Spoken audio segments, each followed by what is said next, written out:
Cada vez más católicos advierten cómo la apostasía ha crecido dentro de la Iglesia a través de declaraciones de altos prelados que contradicen el depósito de la fe que viene de los apóstoles. Ya no se puede ocultar con frases bonitas y piadosas que quieren cambiar la doctrina de la Iglesia original. Pero esa apostasía que hoy vemos, ¿ha surgido desde dentro de la Iglesia o ha sido introducida por agentes foráneos para cambiar a la Iglesia? ¿Esto obedece a un plan externo o a un cambio que surgió en las entrañas de la institución?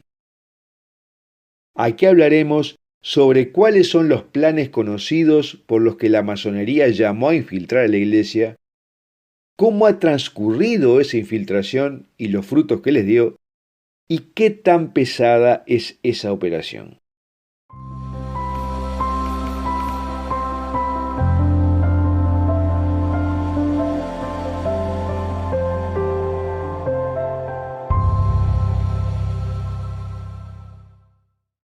Antes de comenzar, queremos agradecer el apoyo que nuestra audiencia nos está dando para seguir adelante con esta misión. Les recordamos además suscribirse a la newsletter de Foro de la Virgen María y a nuestro canal de Telegram, que tiene materiales que no pueden circular por las redes principales. Los links están en la descripción de este video. Y sugerimos suscribirse a este canal de YouTube, darle un me gusta a este video y compartirlo con tus amigos. Ahora, algunos aún no han podido unir la apostasía que se está viendo en los rangos altos de la Iglesia con la infiltración masónica. No se percatan que esta apostasía no es fruto de la casualidad, ni del despertar al unísono de altos prelados de que la doctrina católica está anticuada y debe ser cambiada por el humanismo, ni que este plan viene de larga data, que no ha sido obra de una generación sino de varias, y tampoco de que no se trata de una guerra espiritual de guante blanco, sino de algo mucho más pesado. En 1859 salió a luz la Instrucción Permanente Alta Bendita, que instruyó a los miembros de la logia masónica italiana a emprender un esfuerzo para infiltrar a la Iglesia Católica desde adentro. El documento cayó en manos del Papa Gregorio XVI y posteriormente se publicó bajo el pedido de los papas Pío IX y León XIII. Y en él se dice: nuestro fin último es el de Voltaire y de la Revolución Francesa, la destrucción para siempre del catolicismo e incluso de la idea cristiana. Propone la infiltración de la Iglesia por jóvenes liberales para producir la corrupción de los sacerdotes, que significará por extensión también la corrupción de los laicos. Establece que la clave del éxito será la capacidad de los agentes infiltrados para fingir piedad y ortodoxia y ganarse la confianza y la estima de los católicos, con el fin de abrir camino a las nuevas doctrinas dirigidas al clero joven. Sostiene, según su texto, que en pocos años el joven clero habrá invadido por la fuerza de los acontecimientos todas las funciones. Gobernarán, administrarán y juzgarán. Serán llamados a elegir al pontífice que reinará. Y ese pontífice, como la mayor parte de sus contemporáneos, estará necesariamente imbuido de los principios humanitarios que estamos a punto de poner en circulación. Este plan marchaba tan bien que la masonería ensoberbecida celebró su 200 aniversario en 1917, marchando descaradamente en la plaza de San Pedro con una pancarta que decía: Satanás gobernará en el Vaticano y el Papa será su esclavo, según lo presenció San Maximiliano Kolbe, que en ese momento estudiaba en Roma. Pero pronto cambiaron de estrategia ante el revuelo que estas manifestaciones suscitaron y volvieron a las sombras, que les daban mayores réditos. Y siempre hay filtraciones que permiten conocer el plan.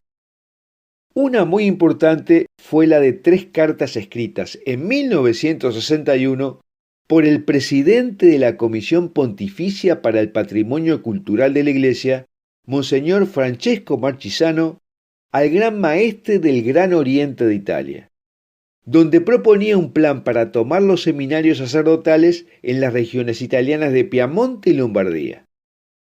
Los seminarios de Trento, Turín y Udine fueron identificados como lugares ideales para el intento. Estas cartas fueron reveladas en septiembre de 2002 por el padre Luigi Villa en un dossier y nuevamente en septiembre de 2019 en su revista Chiesa Viva.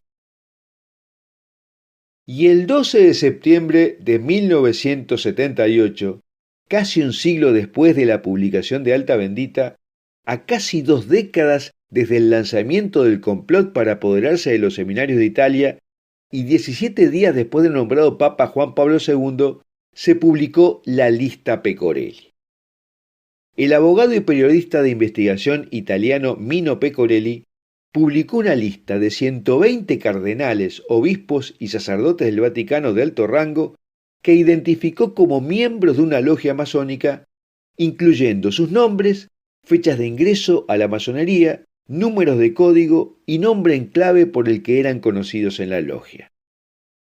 Y simultáneamente a la publicación de la lista Pecorelli, el arzobispo Eduard Gagnon estaba listo para presentar al nuevo pontífice, Juan Pablo I, los hallazgos de una auditoría oficial de 3 años de todas las oficinas de la Santa Sede sobre las acusaciones de que ciertos prelados de la curia romana eran secretamente miembros de la masonería.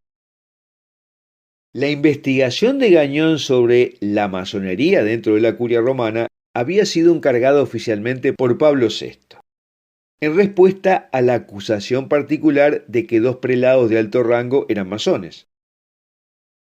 Uno era el arzobispo Aníbal Bugnini, que estuvo a cargo de la Comisión para la Reforma de la Liturgia Latina posterior al Concilio Vaticano II, que produjo lo que se llama Misa del Novus Ordo. Y el otro era el cardenal Sebastiano Baggio, prefecto de la Congregación para los Obispos, responsable del nombramiento y elección de obispos en todo el mundo católico. Y fíjate estas aterradoras fechas que nos van a persuadir que esta guerra dentro de la Iglesia, desatada por la masonería, no es un juego de niños, sino que es algo muy pesado. El 26 de agosto de 1978, Juan Pablo I fue nombrado Papa. El 12 de septiembre, Mino Pecorelli publicó la lista de funcionarios del Vaticano que eran miembros de la masonería, muchos de los cuales ya se sabía extraoficialmente desde tiempo antes que pertenecían a la logia. El 25 de septiembre, el arzobispo Gagnon se reunió en privado con Juan Pablo II para presentarle los resultados de su investigación de 3 años sobre el mismo asunto, en la que, según su secretario, el padre Charles Moore, hablaron más específicamente de la pertenencia del cardenal Baggio a la logia masónica. El 28 de septiembre, Juan Pablo I llamó personalmente al cardenal Baggio para que se reuniera con él en su oficina ese día. Baggio se reunió en privado con el Papa en su apartamento personal esa noche a las 8, durante aproximadamente 1 hora. Y los guardias suizos que estaban afuera de la habitación luego testificaron que escucharon gritar al Papa. A la mañana siguiente, 29 de septiembre, Juan Pablo I fue encontrado muerto en su habitación. El médico declaró que había muerto alrededor de las 11 de la noche. Y 6 meses después, el 20 de marzo de 1979, Mino Pecorelli fue asesinado a tiros en Roma. Y el padre Luigi Villa luego agregaría un dato por demás importante, al cual podemos dar credibilidad, porque en 1956 el padre Villa fue asignado por el padre Pío a la misión de dedicar su vida a defender a la Iglesia del trabajo de los masones, especialmente a los de dentro de la Iglesia.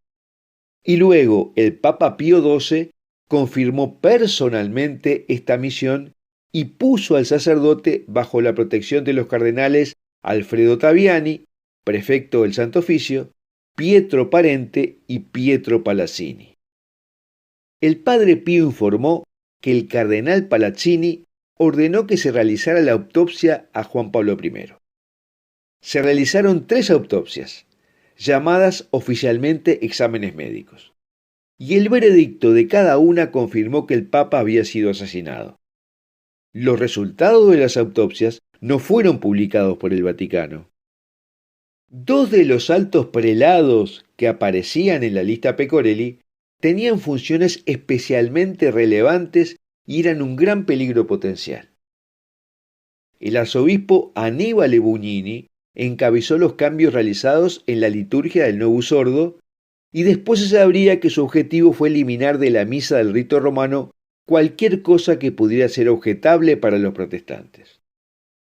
De él se había encargado Pablo VI antes de su muerte, enviándolo a Irán como nuncio apostólico, donde haría menos daño a la Iglesia, por la escasez de católicos en Irán y la relación casi inexistente entre la Santa Sede y el gobierno islámico de Irán.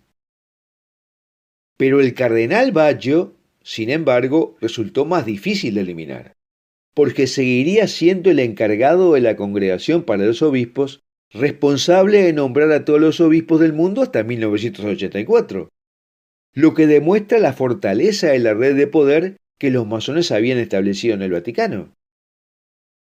Y un tercero destacado fue el cardenal Agostino Casaroli, ministro de Relaciones Exteriores de Pablo VI y secretario de Estado de Juan Pablo II, quien fue responsable de la actitud abierta del Vaticano hacia los comunistas durante el pontificado de Pablo VI, la que fue posteriormente rechazada por Juan Pablo II porque sabía de primera mano el daño comunista.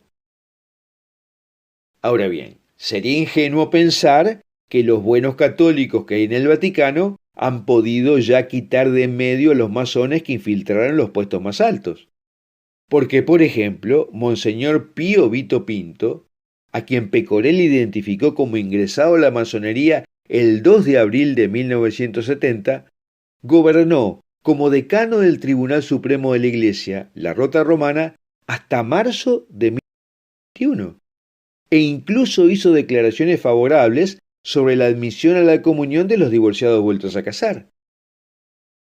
Y recientemente, el 27 de septiembre de 2022, el obispo Francesco Sudu, de Terni, presumió públicamente de asistir a la inauguración de una nueva entrada a la logia masónica del Gran Oriente de Italia. Bueno, hasta aquí lo que queríamos hablar sobre cómo la apostasía dentro de la Iglesia obedece a un plan desarrollado por los masones para infiltrarla y cómo se trata de una operación pesada. Y me gustaría preguntarte si crees que la masonería dentro de la Iglesia ha crecido desde la muerte de Juan Pablo I o crees que ha decrecido.